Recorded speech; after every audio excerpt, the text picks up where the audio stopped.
By the way, we are rolling. I thought we'd just chat. I'm constantly iterating on my approach.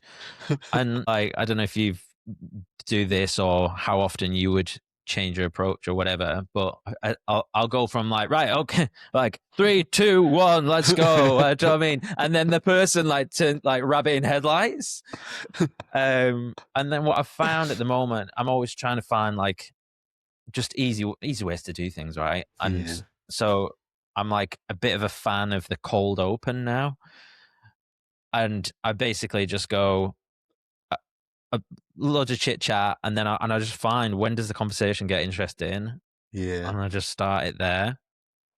Whether that's optimal, because sometimes I can go to the extent of creating a trailer, and that doesn't work as well as just like a cold open where you just start with something, and then what's your thoughts on that? Like, how do you do it for your show, and how do you approach it with others?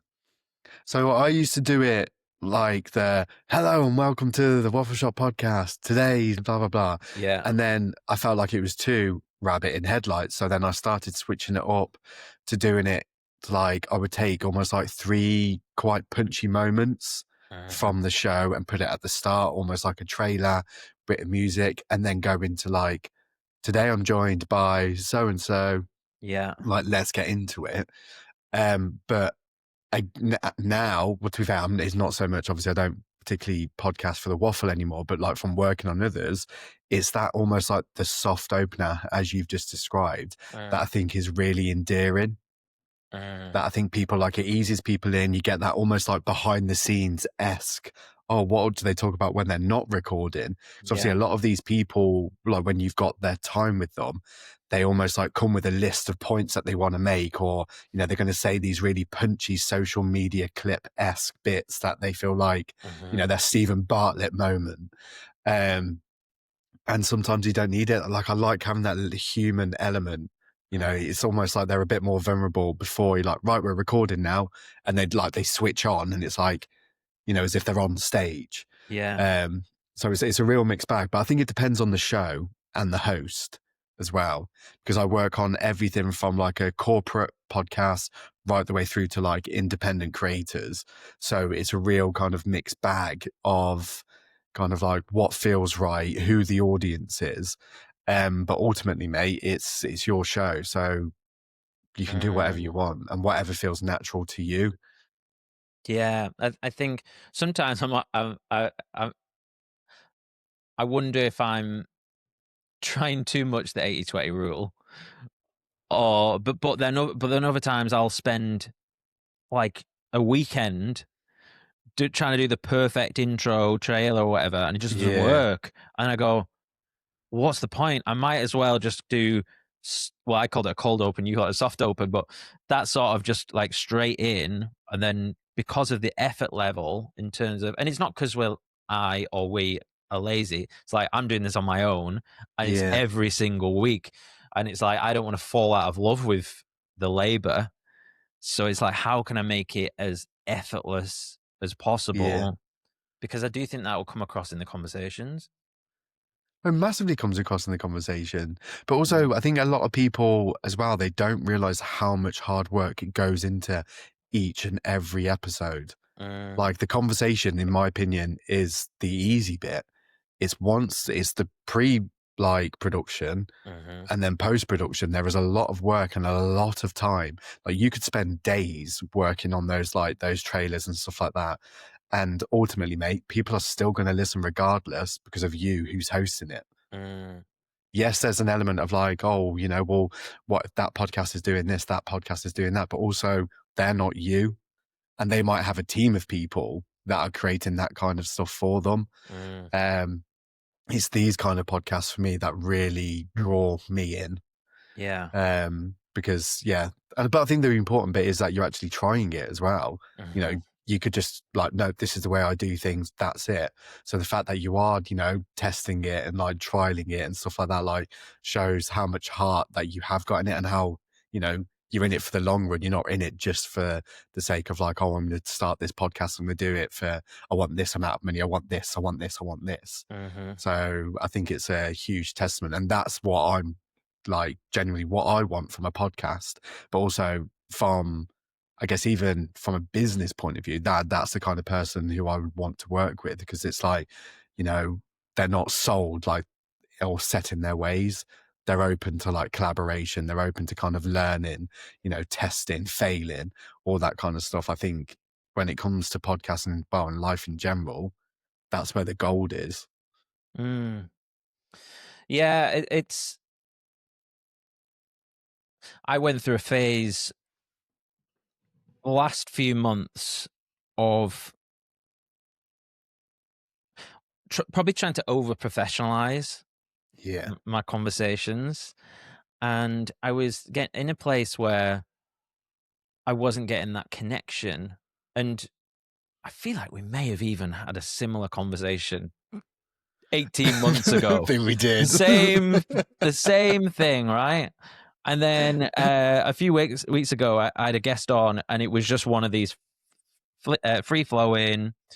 You know, I opened up a bit, she opened up a little bit, and then I was like, and I came off it like, ah, like I missed that. Like, Yeah. and obviously you can't have.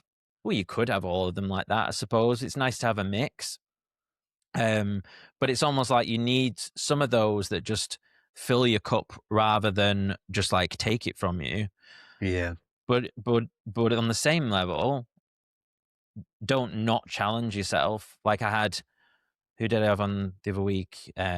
Dr. Valerie Freeland. She's like the world expert in sociolinguistics, and why we Wow. say like, as, and he was like, and I was like, and she's wrote a book about this. She's got another book coming out about accents.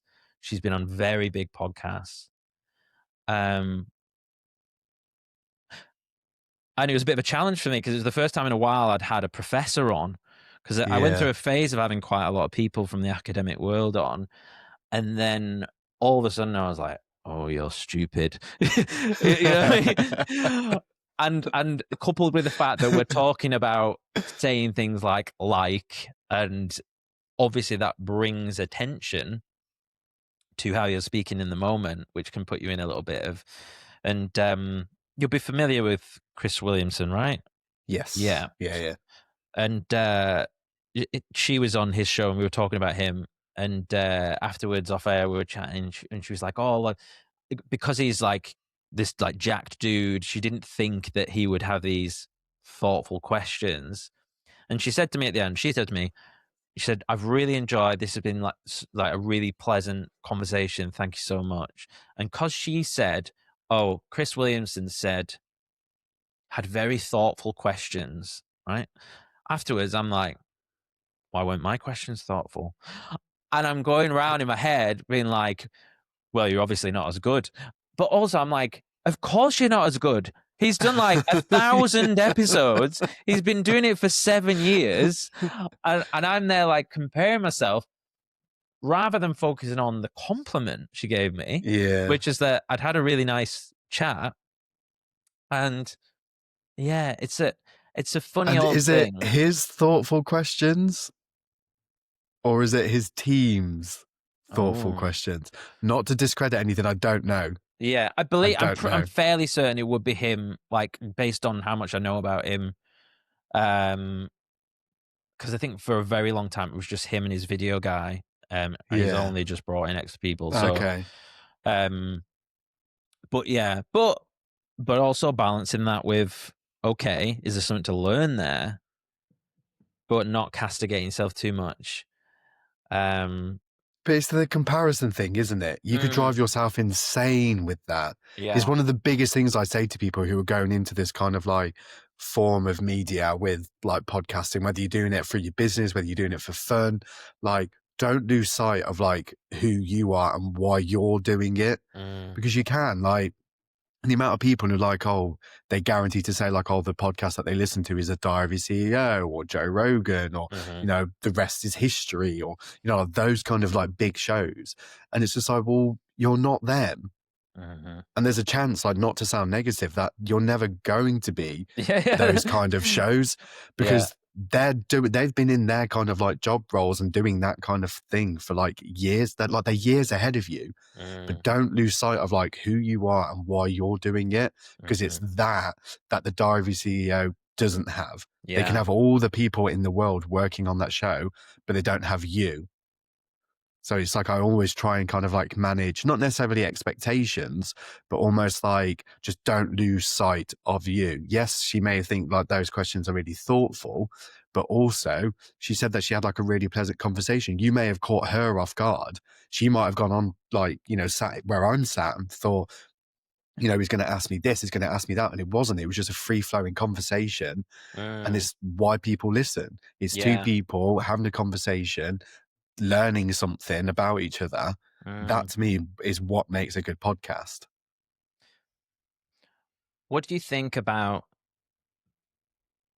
that lens in terms of looking at those podcasts that are way out ahead of the game, the OGs, and those that are now just doubling down and investing immense amounts of money in staying at the top? When you have a potential new show or an intermediate sort of like couple of years show, how do you view it as I guess as a growth industry? Like, how do you see that when people are coming in at this stage?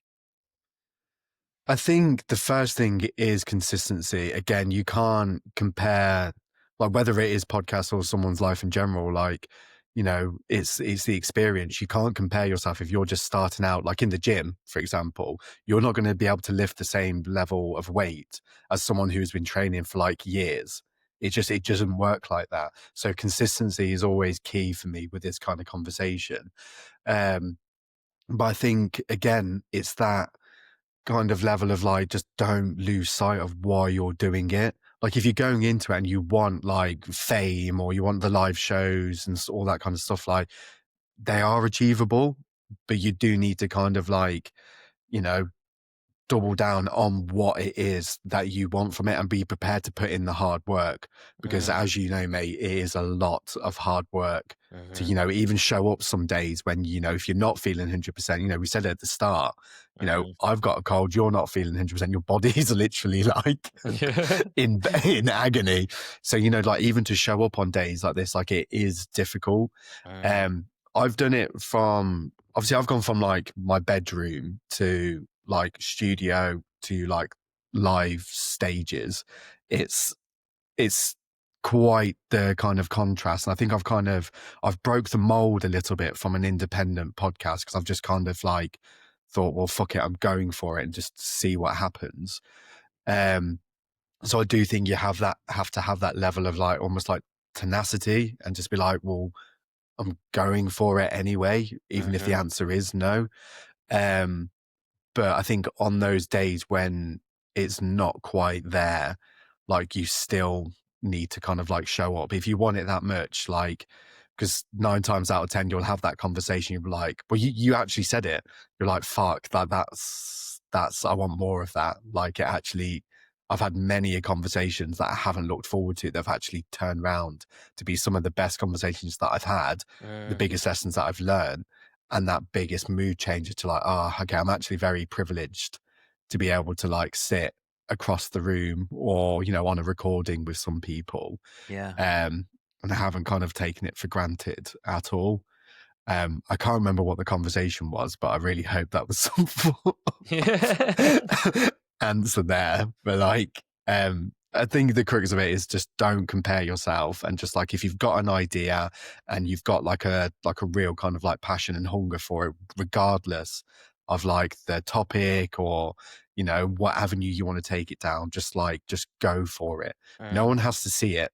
You can record episodes just for fun. It doesn't necessarily have to go out, but mm, just, yeah, don't lose sight of why you're starting it and who it's for. yeah. Because as much as everyone says like it's for this audience, like I think a lot of people neglect the fact that they're doing it because they need some form of outlet. They're doing it because they want to try something and they want to do it for themselves, Mhm. which is Yeah. incredible. Yeah. I appreciate that. I think, what do you think about when it comes to like quality versus quantity. So let's say I'm probably in a position now actually where I could maybe start to look to invest a little bit more time, or or at least acknowledge that time that I'm probably already spending on it, and just 12 hours on a Sunday or whatever. But in terms of like, so let's say one episode a week. So I've been doing one episode a week for 18 months now. Make them better quality, or invest that time into going 2 episodes a week, but not focus on the quality. No, no. I feel like you know the answer to that one. Like, I would not add to your workload and affect the quality of your show Mm. at all. Do you not Like, think if there's don't get me an wrong, argument for just the chances that you'll have by being picked up on the algorithm or whatever by having 2x conversations? Or are you thinking from a workload point of view?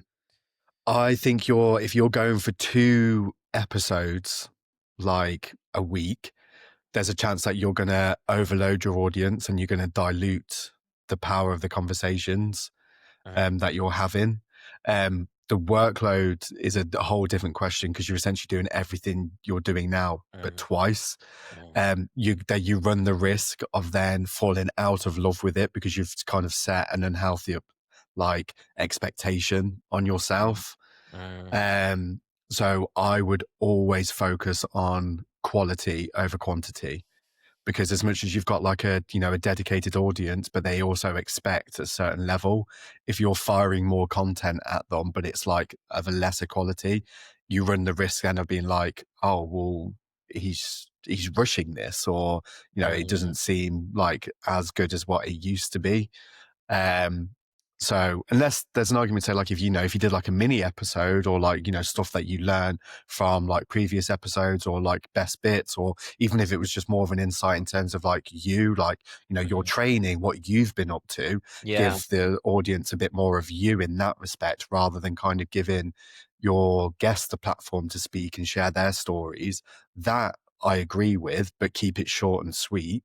Mm, But two in episodes out a week, mate, I think is a bit overkill, yeah. just from a personal opinion. Yeah. Yeah. I think I suppose a more balanced approach it would be continue with the weekly, but then I could have the occasional one off, like you say, for like solo stuff or Yeah, whatever. It was interesting. I went through a few weeks of like thinking about solo episodes, thinking, right, I'm going to go all in on solo episodes. I'm going to craft this like positioning and like my mission and da da da da. And I spent weeks like drafting out stuff, writing out, scripting, yada yada yada, recording, and took so much time, right? And put it out, one view, and it was like one of my worst performing videos.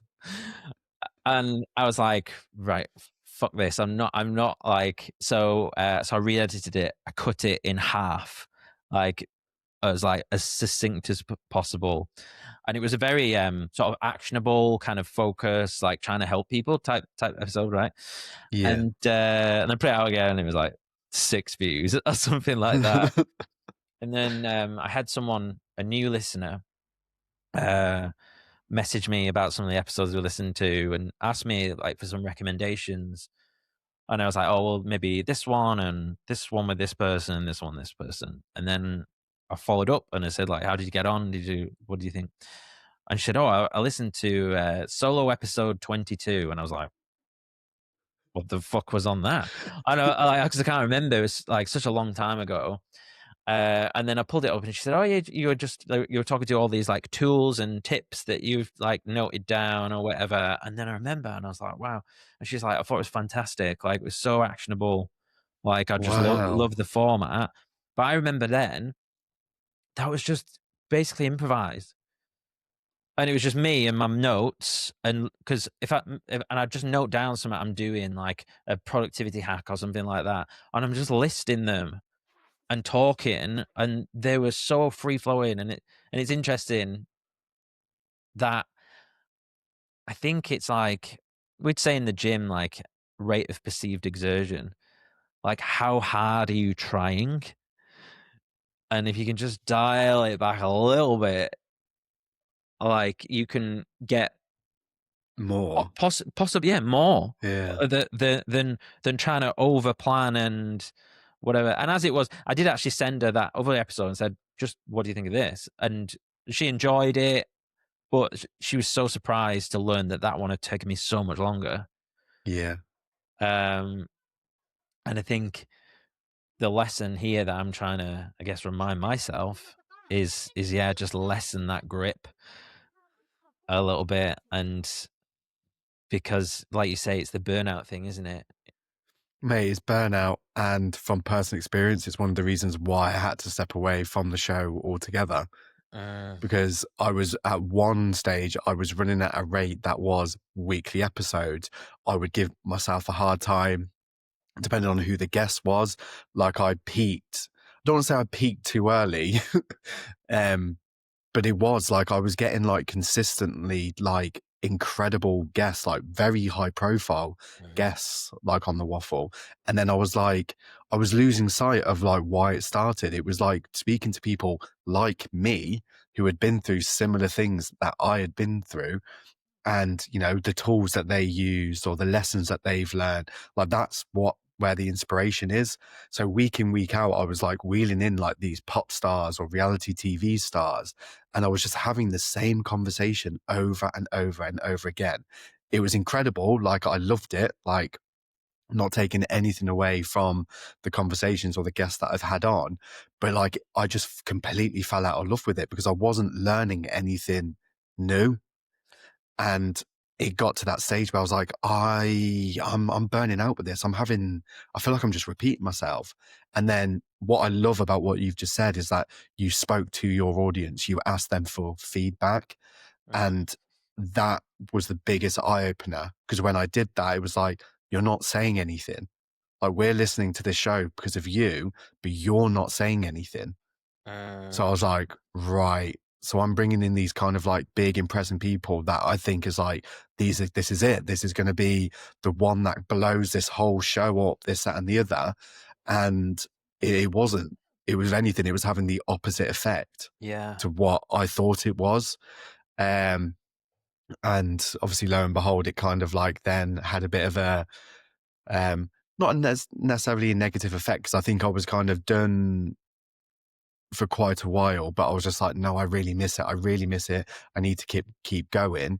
And then ultimately it got to a stage where I was like, I don't know if my heart's in that anymore. I don't think it's like, I'm not the same person as mm, when I started it to where I am now. Obviously I've been doing it for 5 years and life has changed in ways that I didn't think was possible. Um, but now it's like I've got that hunger again for it. Like I've guested like on a few recently that I'm like, I really miss like the raw, authentic conversation. Like there's no script, there's no plan. It's not like I'm telling that whole kind of like sob story of like what happened, how it started, the lessons I learned from it. It's like I'm talking probably now the most authentic version of me, the best version of me. Um, than I ever have. Um, so now I'm like, oh, okay, all those things that I kind of lost sight of, and like my grip was so tight. I'm like, I need to do this. I need to be this. I need to be that person. This is what my audience expects of me. Now my grip is like complete. I've almost. I'd go as far as say like I've took my hand off it completely, and mm, been like, well, what do I want to do next? Like who do I want to talk to now? Rather than kind of feeling like who I need to talk to. It's that want, it's that hunger, it's that fire for it again. mm, Um, so yeah, sometimes loosening the grip can be the thing that makes it less painful. mm. Do you think that you become people become so used to those high profile guests that you were scared to bring in sort of lower status guests because your audience was expecting big names? Is that what you're saying? 100%. Mate, there was a run of a few years ago. I think it was from like Christmas up until like April time. It was like Ed Sheeran, Sean Paul, like some of these names that I was just like, what the fuck? Like, Mm. I'm just an independent podcaster from my bedroom, essentially, still at that time, getting some of these names on. And I was like, one, I'm incredibly grateful. And I put a lot of work into it, like building the show to what it was.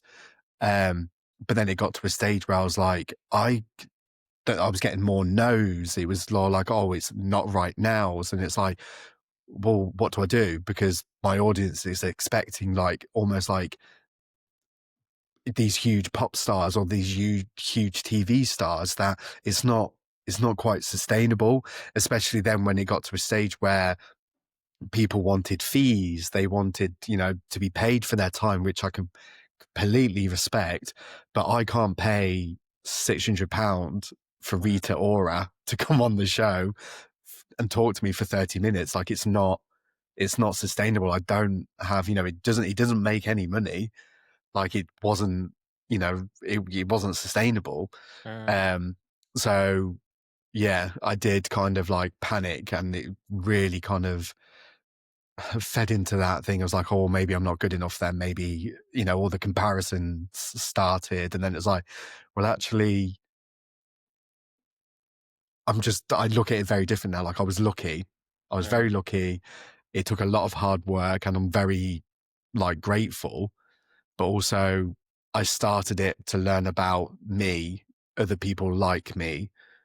And I think that's what I lost sight of. Mhm. I think I got a little bit, I don't want to say big for my boots, but I got very kind of like lost in why, like the whole why of the show. Yeah, and obviously you had awards and stuff like that, and that's all going to feed into that big head of Exactly. yours. Yeah, but this is what I mean. It's like I lost sight of it. Like I was getting these opportunities to do like live shows. Like we had our own stage at a festival. Like it's incredible. Like it's honestly like it's so life changing. Whereas it doesn't. There was just a huge part of me that was just like, I don't know. Like the show saved my life. Like I've said it so many times now. Like, and I'm so grateful for it. But like that was enough, Taylor. Like that was, I don't know, I'm talking to myself now, but that was enough. Like it did what it needed to do. Everything else was just like a bonus on top of it. But then it was like when I was like, well, I'm ready to kind of like step away from it all. That's when I was like, I don't think you are. Like I feel like if you can utilize your voice and do what you've done, imagine doing that for other people. And that's when my purpose kind of kicked back in again. And I was like, maybe this is what it was for. You kind of like learnt to walk. So then some of the shows that I'm working on at the moment from a business point of view, like they're running because I went through what I went through to give them the tools to be able to essentially fly from the get-go. Mhm. Um, and that to me now is kind of where, like, that what gets me out of bed in the morning. That's what makes me smile. So it all wasn't for nothing. So yeah, I'm very, very grateful. But I really miss it. Mm. Really, really miss it. If you're anything like me, you're probably good at starting habits, but fail to stick to them over the long term. There's probably one or two, whether that be going to the gym or taking the dog for a walk, but struggle to maintain others around career, relationship, or life goals. If you're a long-term listener of the podcast, this won't be the first time you've heard me talk about habits and leveraging public accountability. That's why I created InDeep, the tool that helps you build healthy habits and stick to them. After creating your free account, you'll be given your own personal public profile link, which you can share with your friends, your family, coach, or followers. And when someone clicks that link, you'll be given a real-time notification that someone is watching your habits. I can't tell you how much of a motivator it is when you're stuck in a procrastination cycle and this little eyeball pops up with a number next to it. My productivity has gone through through the roof since I started using it. It's that effective. Luckily for you, I'm giving away 100 free VIP months to my podcast listeners. There's no credit card required. Head to indeep.com/podcast. That's deep with 2 I's, INDIIP.com/podcast, or follow the links in the episode description below. Let's start crushing our habits today. So we're going to see a return to the waffle. I don't know, because I feel like I made such a dramatic point of like, this is the end. And now does like, ugh, now I really miss it. But I think in some capacity, like, I don't know if it'll be the waffle, but like I miss, it was very predominantly about kind of like mental health and like the journey we go on and like the songs that soundtrack it. But it's, as you know, mate, like if you're not in the greatest headspace or if you have a conversation with someone, it has the ability to take you right back to that moment. And I'm all for the journey and like, it's important to look back every so often to appreciate how far you've come.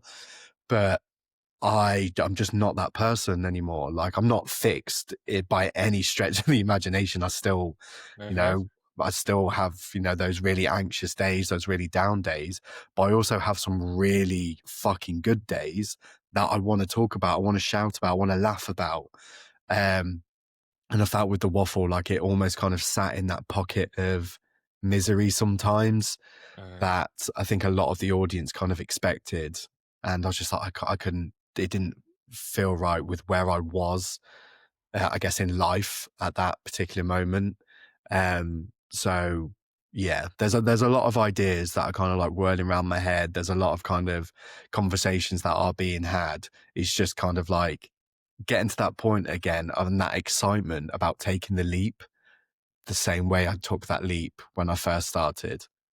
Like it's starting to feel like that kind of level of excitement again, which I lost for a huge period of time.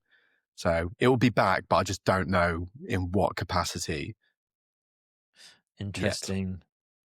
Yeah, I suppose as well, like, because I thought about this as well. Like, once you name a podcast, you kind of, well, you're kind of stuck to that, aren't you? Unless you rebrand or launch another one. I've thought about it a few times. I was like, is the name right?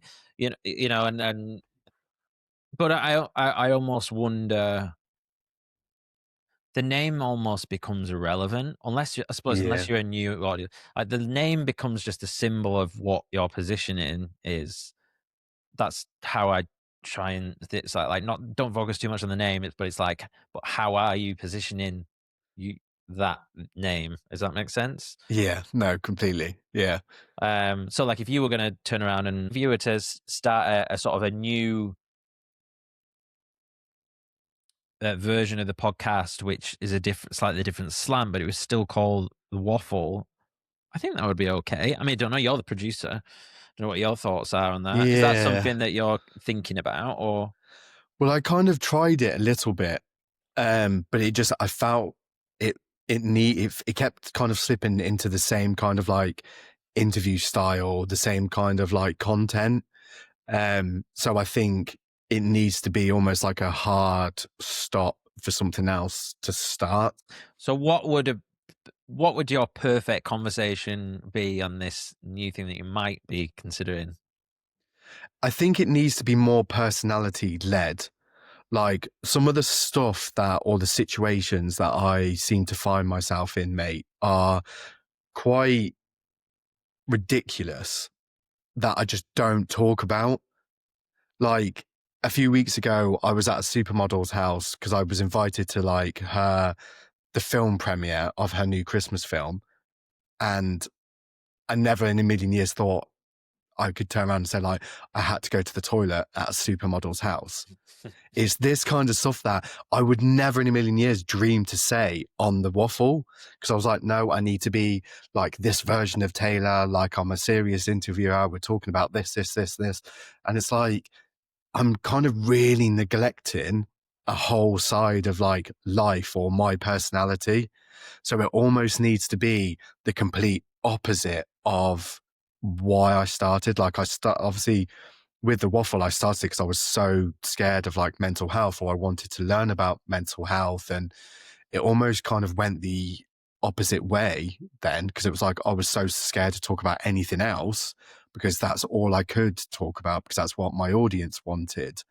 Um, and it sounds really bad, but it's like, you know, people say a lot like sex sells, but like it's also the same with sadness.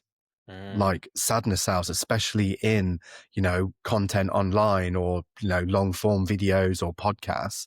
Like people want that kind of like, you know, because they can relate to that kind of like the hardship, the sadness, um, which is incredibly sad, but also there is also a lot of joy in life that I think sometimes we tend to forget about. There's a lot of love, there's a lot of funny, there's a lot of happiness, and it's sometimes like, I think from personal experience, because I've sat in that kind of pocket and I was in there for quite a huge period of time. I'm kind of like, no, you deserve to be happy, you deserve to be loved, you like, you know, all this kind of side of things. So I think the next step needs to be around that, you know, the joy that comes with life, the chaos that comes with life. There will always be like a bit of kind of the mental health conversation, but also not in the doom and gloom way that a lot of kind of podcasts like tend to focus on. mm, Like, I don't know. I want it to be, you know, the waffle was always like a reminder of like, yes, bad stuff happens, but good stuff can also happen. Here are the tools, here's the music, you know. But I think what's next needs to be, yeah, life is chaotic. It can be hard, it can be difficult, it's inevitable that it's going to be shit at times, but it's not all the time. There's still real kind of positive moments that happen. So if the next kind of round of podcasts or, you know, the next show that I work on that I'm at the like the helm of, um, I want people to take that away from it, mm. So you think like the so is it joy. gonna be more like solo, would you say? You thinking? N- No, so I'm working on something at the moment with a girl called Montana who I actually met in a podcast Facebook group when I first started the podcast, like in 2020. Um, and we just kind of stayed in touch. And this year she was like, fuck it, I'm coming to the UK. Like, let's meet up. We met up. We had like a wild night out in London. And it was like, we didn't meet by accident. And Mhm, then she went back, we stayed in touch. And then she came back over in the summer and we got absolutely wrecked at a Charlie XCX concert. It was the first festival that she'd ever been to. So it was quite a big moment. mhm, And then it was in that I was like, I think there's something here. I think the fact that we are literally on opposite sides of the world, navigating very similar situations, almost like this chaos of life. But for some reason, like we almost like a magnet, we kept like getting pulled back together. Um, so there was an idea of a show called like Half a World Away, because she was technically half a world away from where she was, mhm, like, I guess from home.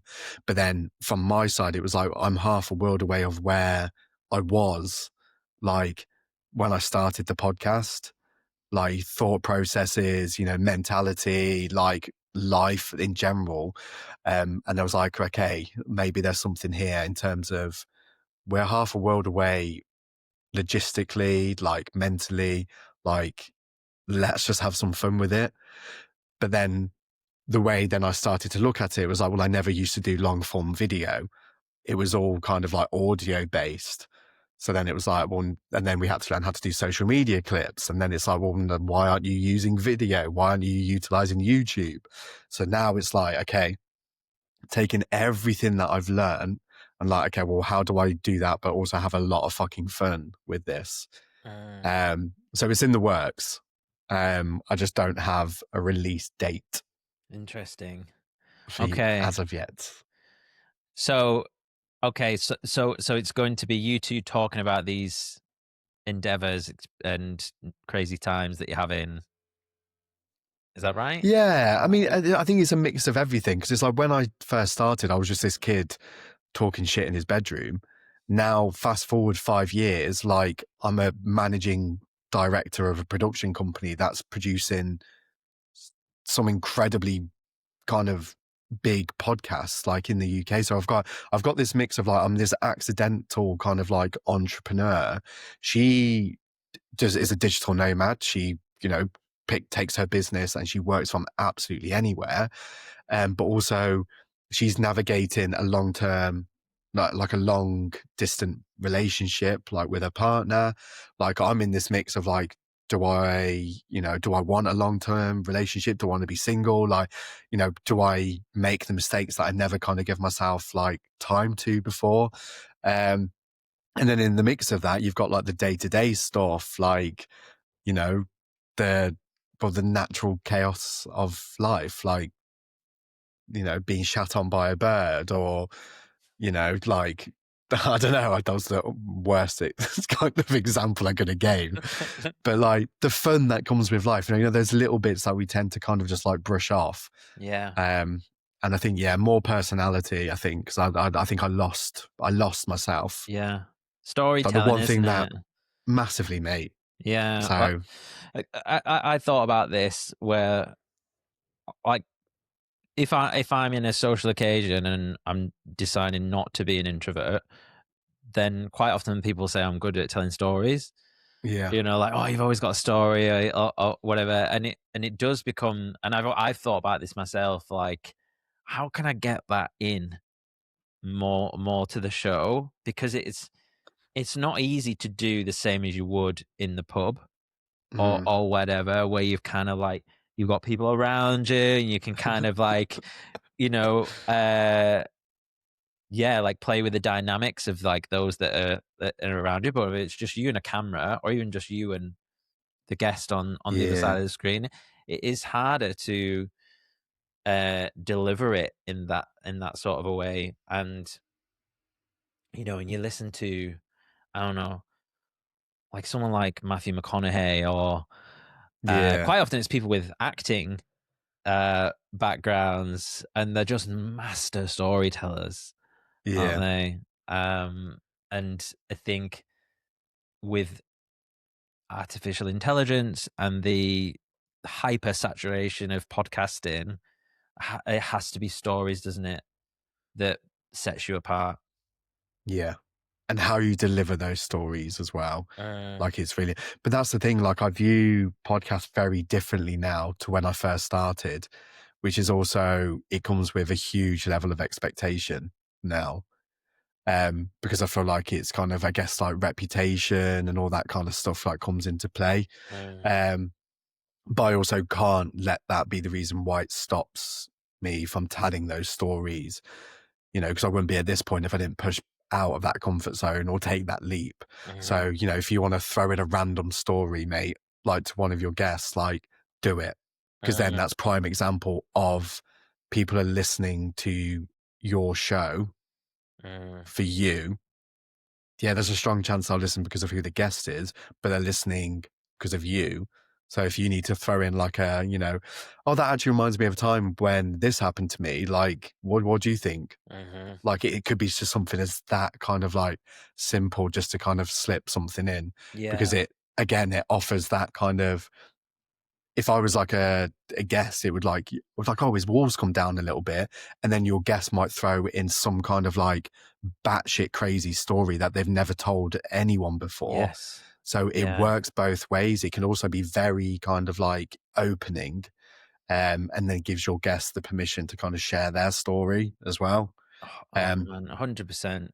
Like, yeah, I'm such a believer in this. And again, I think we discussed it last time on like this, oh, am I talking too much kind of thing. And yeah, what people that aren't in the industry won't realize is that they are necessary to, like you say, to be able to get those walls down.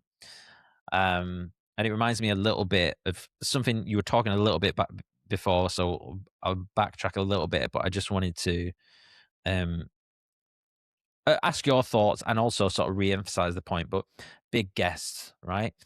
And uh what I found, the downside of these bigger guests is there is a clear status hierarchy that you feel.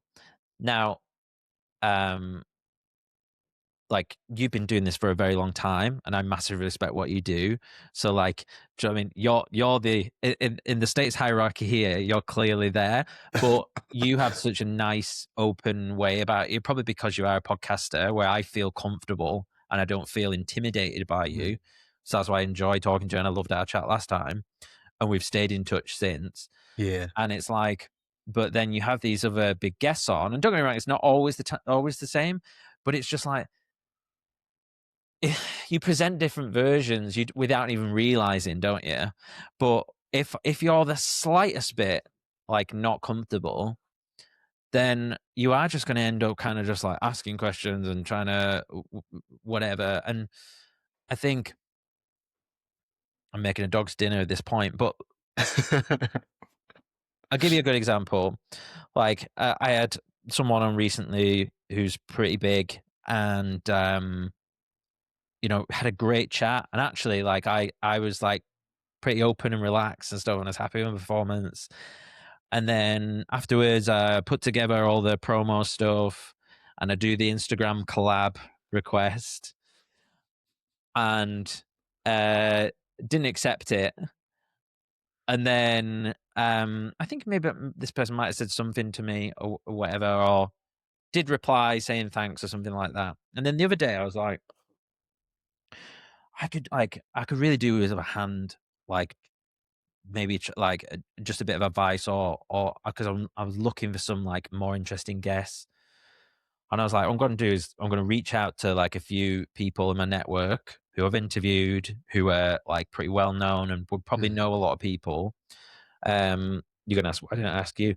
And I think you can see it on my face. I'm like, right. yeah. I mean, I did ask you for some advice the other day though, so I don't want to All use all good, all my good. points up. But and I asked this person, I just said, I said, "Hey, hope you're doing well. I just wondered, like, could I ask you a favor that would take like less than 1 minute at a time?"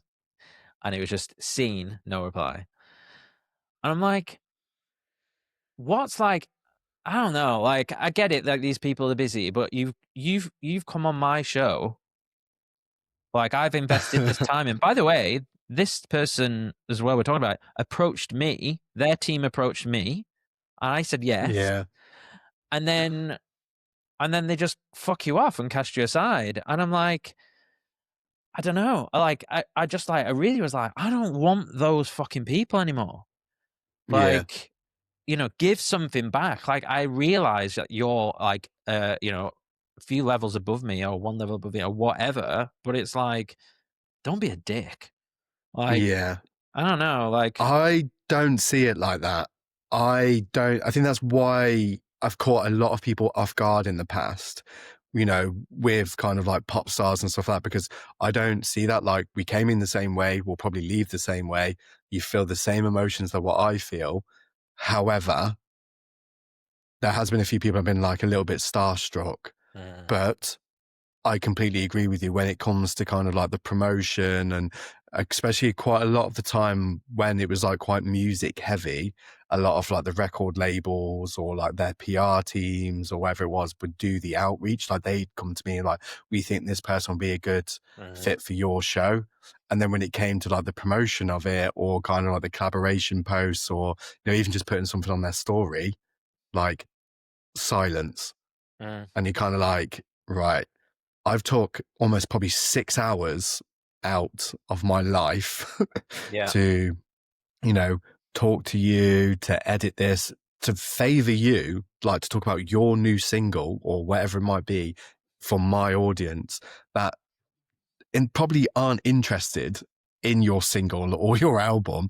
They're interested in you as a person. Hmm. Um, and then when it is met with like no to the collaboration posts and stuff like that, it can be disheartening. But on the flip side of that, now I do it almost as a business. I think sometimes it comes down to like the design and whether they actually manage their own 100%. social media. Yeah. Because if you're, this is going to sound really, really awful, but like we could have the most incredible conversation, but if you are on some form of like, you know, plan or something with your social media and then you tag me in shit, Yeah. one, well, you're just tagging me in the stuff that I've done because it's Yeah. potentially you're just tagging me in my own shit. Yeah. But do you know what I mean? Like when it comes to like the aesthetic of it all and stuff like that and the 100%. image, Yeah. And um, I don't always like, it's not necessarily about the collaborate. Like that's just one phase of it, but it's valid though, mate. It's a very yeah. valid point. I think as well, like you can, there's a question to be had around, terms and conditions in terms of like, okay, we agree to like both share to our Yeah. socials, or even just like follow me back, like Yeah. even that, because if your guest, if you're promoting a guest, right, and then they click through on their profile and they go, but they're not following Jason, like that's like a huge, just like, okay, I'm not recommending them, or you know. Yeah. But like you say, I suppose there's teams involved, so that's something to consider. But I think when you know that you have had conversations with this person on Instagram, so you know that they do have access to their DMs. Um, but yeah, it's a real. I mean, it's all a fucking social. It's all It's horrible, status. mate. It's all status, It's isn't it? And horrible. where everyone's kind of like this, trying to like, okay, I'll go like a little bit open. So it's a funny game to play, isn't it? Mm. I've had it on the flip side as well, mate, and I'm not going to name names, but there's one lady in particular who I've really kind of went above and beyond for. Hmm. And when it kind of came to me securing, she was basically after a guest for a huge period of time. That was just no, no, no. Then I didn't realize that that same guest said yes to me. So it was oh, oh, you've had this person on your show. How did you do it? It's Hmm. like, oh, I think I just slid into the DMs and said, Yeah. hey, like, love what you do. Like, would love to have like a chat with you. Um, and it was like, oh, well, I don't know why, because I've done this, this, this. And I was like, oh, I can't answer for him. And then I reached out and said, like, oh, this is who I've been dealing with. Like, maybe drop them a message. And they're like, oh, yeah, okay, thank you. That was it. And then, like, 2 months later, I see that they're on their show. I'm Um, like, you could just drop me a message and been like, really appreciate that, or thank you. Like, it's so toxic. Like, it's like, we're not in competition. Like, yeah. technically, like with charts, but like, there's more than enough ears in the world Yeah. for Yeah. people to listen. Like, that side of things, like, I don't enjoy about podcasting. It's like everything's a competition. Like, the amount of people that are kind of like watching what you're doing on social media, but like won't kind of like engage and stuff like that. Like, if I didn't need it for work or I guess for the podcast, then I think it'd go, because I can't be arsed with it. It's an incredible tool to have, but like it's honestly like, yeah, it's one of the biggest kind of like, I don't know, negatives of being in this kind of industry, Mm. I guess. Yeah, But it's weird, isn't it? Because there'll be people that you meet along the way that just become great connections or whatever, and then I suppose it's being grateful for the positive ones that come along, and just knowing that yeah, you're gonna also get the people who are kind of meh. yeah. I think I've very quickly learned that people want to see you do well, just not better than them. Like, I've been in certain rooms, like the podcast show in London, like I've been pretty much every year, apart from this year. Like, I've made the conscious decision to not go. Um, like, I've been there, like I've tried to network. I've always like gone over to people and just been like, hey, how's business? How's life? Like, kind of beeline for them. And then even I was asked to host a present award at the Independent Podcast Awards this year. Those same kind of people that I would beeline for, just because, like, just to be friendly, outright ignored me this year. It's like, I don't know if it's from a point of view that I don't know what that is. Um, but at the same time, like, I can't concentrate on that. Like, I'm just going to stay in my lane, because if what I'm doing is pissing you off, then it's your problem, not mine. Mm. And I'm not saying that from like an ego or to sound like a dick. Like, I'm saying it from someone who has spent a huge part of his life people pleasing and kind of going above and beyond for people. So right now, like, I focus on the people who, you know, make me smile, make me feel good. I can offer them things, they can offer me things. And like, you know, there's a lot of value in kind of those connections. Mm, Um, because yeah, it, it really hurt actually for a huge period of time, like almost like that radio silence and like being ignored. mm, Whereas now I've just kind of used it as kind of like fuel to be like, okay, well, I'm clearly doing something right because I'm being offered these kind of opportunities and being connected with people who are really like either amplifying my voice, I'm able to help them like amplify theirs, and kind of like really push forward like together, like not, oh, that person's doing this, that person's doing this. mm. Like, I don't like that competitiveness of it. Like, there's more than enough to go around. It's not why I started it. Yeah. What do you think that's the main reason? Like you would get that kind of reception? I don't know. Unless I have just like, you know, I have a tendency to get a little bit tipsy at these kind of events. so, so I've probably been a massive twat, if I'm being honest. So that might play into it. But no, I don't know. Like, I just Okay. find it really disheartening because I feel like I'm quite approachable. Like, Hmm. you know, I will talk to anyone. But then, yeah, there's been a few times like I've seen like either in the follow on Instagram or being disconnected with people like on LinkedIn, and just kind of like, I don't know, Yeah. silly. I think it's I think it's that the trajectory thing or whatever. I think there's something in that as well, whereby like I don't know if this is around the time that you stepped away from the show and then went into Mm, the production side, whether because like people like to jump on when you're sort of yeah, like when you're like moving up steady or moving up whatever steepness as long as it's mm, upward. But if they do have selfish interests and they are only interested in how much status that you can um yeah, offer to them, then if they look, oh, okay, maybe that person is stagnating or they're changing, therefore I'm not going to invest as much time. yeah. It's very transactional, isn't it? And Very transactional. And mm, that's just not how I operate. mm, Like, if you make me feel good and I make you feel good, like, we'll get on incredibly well. But mhm, like, I don't do well being almost like sold to and, you know, like almost being viewed as a bit of a payday. Like, that's not how I operate. Like, if even with my clients that I have, like, it's always a collaboration, not like I'm doing this for you, like you're mhm, doing this for me. It mhm, needs to be that collaboration because that to me is where the gold is. Like, I only know like how to do this part, but like if you tell me how you want it to be done or how what you want to achieve, then I can help you get to that point. And I can learn along the way. Like, I'm not an expert. Like, I had no knowledge of editing or how to run a podcast or anything like that. Everything I've learned, like, I've done the hard way mhm, to get to this point now. You know, I'm very fortunate to be able to work and do the job that I do, but it has been a lot of hard work. And I don't know if that's kind of put a lot of people noses out of joint a little bit. But also, if you don't host a podcast or edit a podcast, I'm not going to pay you to tell me how to run a podcast. mhm.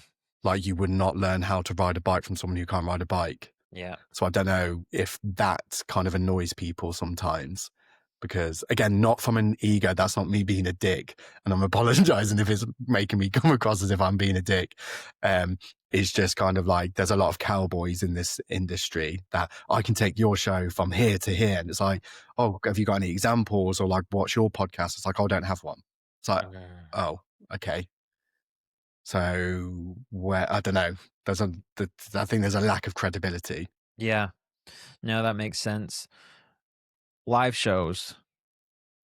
Yes. We spoke a little bit Do about it. this. You gave me the idea of doing a live show, or reignited the idea because I had thought about it in the past. What's your thoughts and experience on doing live shows? Um, the first one I ever did, I was shit scared. Like it very nearly didn't happen. Like my mum went into hospital, I think it was the night before my first live show. So I did no prep for it whatsoever. And then I was like, well, the only reason I was doing it so she could come to the live show, so she could Right. see kind of obviously the journey of like how, what had happened and what I'd managed to turn it into. So when I was like, she can't be there, I was like, I don't think I can do it. But she was like, no, you need to do it. So I did my first prep, I think about 3 hours before the show. And for I don't know how I managed to pull it off, but I did nothing but be myself, follow the structure of the show, had fun, like lent into it. And then I just got a real hunger for it. Like being in the same room as some of the most incredible, like-minded people, like there's no better feeling, like Wh- at all. What were you interviewing, or was it like a solo thing? So it was all guests. So everyone that I've had on has either been on the show before or like I've connected with like through the show. Mhm. Um, So yeah, it was like interview based. Then we had like a bit of live music. Um, yeah, it's been like incredibly special. But then the ones that I've kind of worked on are very kind of just like conversational. So it's just like basically just a live version like of their podcast, like no longer than an hour. They'll have like a little bit of an interval, bit of a Q&A. Like there's no better feeling. And it doesn't have to be like huge production, like live band, lights, all of that. Like you don't need it. Like people again listen to the show for you, and being able to take this kind of like intimate conversation and kind of like expand on that kind of like intimacy, but like invite your audience in. Like it's beautiful, mate. It's honestly, I can't recommend it enough. Like, because I think it's a real kind of confidence boost as well, like sometimes to like bring someone like the people who have championed you or been a part of your journey all in the same room. Mm. Like it's incredible. Yeah, interesting. So do it. I may. I think. Yeah, I think it probably helps me that I do have a background in music performance, so Yeah, being on it's no stage different. is no. Yeah, it doesn't really. Um, and I did think it might be quite an interesting thing to combine the music, so then it probably would make me feel less nervous to have Yeah, on my guitar with me and do some songs or whatever, and then maybe just talk in between or. Um, but yeah, it's whether people will be interested to come. I But think you'll surprise yourself. yeah, cool, mate. Thank you so much for your time. Mate, more than that. Anytime, that. Like it's Yeah, genuinely, this is one of those conversations for me. Like I've genuinely made like a friend through this kind of like journey. So if there's anything I can ever help with, all you've got to do is ask the question. Because vice versa, I know if I ever want to decide to get into high rocks, I know where I'm coming. yeah, yeah, defo, mate. Yeah, no, if I can help with anything either, yeah, defo. Yeah, this has been fun. Where should people go if they want to check out all of your stuff? To be fair, I'm still quite active, not as active as I should be, but on Instagram, I guess, at Waffle Shop Podcast. All the past episodes are still there and kind of like available to listen to. But yeah, if that's it. I'm so shit at that part. I actually make my own skin crawl when it comes to that kind of self promotion. I thought you did a good job. I'll Thank put you. all that in Appreciate the show notes for people, and I would recommend they check out your work. So thank you again, mate, and have a great day. And you. Hey guys, it's me. Just a quick one before you get going. Thank you so much for making it all the way to the end. I really appreciate it. Don't forget, you can check out links to my guests via the episode description below. And a reminder to claim your free VIP pass month at InDeep. Go to indeep.com/podcast. That's INDIIP.com/podcast. If you're looking to improve your life and build habits, I really think you're going to love this tool. All links are in the episode description. Thanks for watching, and I'll look forward to seeing you in the next one.